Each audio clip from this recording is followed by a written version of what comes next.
is Indo World Cup Daily. Well, Ireland head coach Andy Farrell will name his team later today to play Tonga on Saturday. Of course, the team will travel to Nantes today for that game. Are we expecting a far stronger team than perhaps we originally would have thought? I'm not sure. I think it's a lot of it depends on whether he goes with Sexton. I think that the furniture around him may move, but whether he's involved, and he indicated very strongly last weekend that he would like to be. I think he'll be in the 23. Whether he'll be starting or not remains to be seen.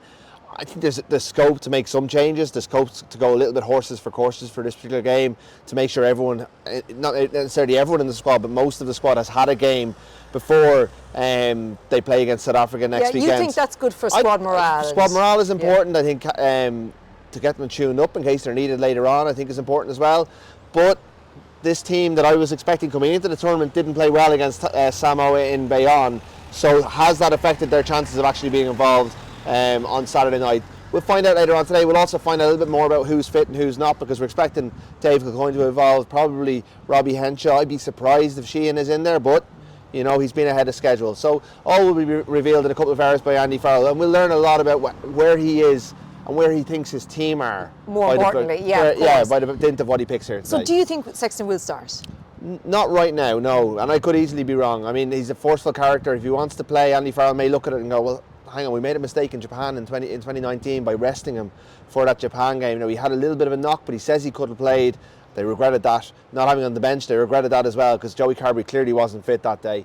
So my sense is still that Ross Byrne may still have a massive role to play at this World Cup. They've identified him, I think, as their number 2. If he comes in and runs the week now, then he's done that in a World Cup, so that if he's needed in a quarter-final, semi-final, final, or even the Scotland game, they'll have banked that experience. And I think that's really valuable. But as it gets closer, and Tonga are a formidable opposition, I think Ireland expect to beat them, they should beat them, but they're still formidable. They may go, do you know what, we have this guy around, we don't have to manage him for anything else, just this one tournament. He's fit and ready, and let's pick him. It's a big call. Yeah, we obviously really need to start seeing some cohesion in the line-out, because the Springboks game is not too far away. Yeah, the line-out and the contact zone are the big ones on Saturday, and the line-out in particular, because of the problems that were there in pre-season, and we saw them against Romania, who really shouldn't be laying a glove on Ireland's line-out. You know, Rob Herring did say he was nervous around the first one, but you know, you would expect 100% return. Ireland have got 100% return off a lot better teams than Romania over the last couple of years.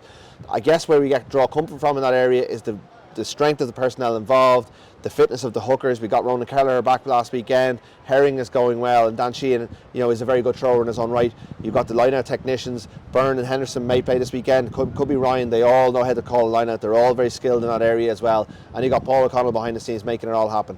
What we also want to see is them protecting their own ball, because they didn't do that against Samoa. Samoa were really formidable in the contact zone. They've caused them problems in the scrum as well. Ben Taumafua is a big tight head prop. He'll put the scrum under pressure. So it's a good road test. I think it's the perfect tune-up for South Africa. Okay, we are hitting the road for Nantes, and we will have a podcast after the team announcement later today.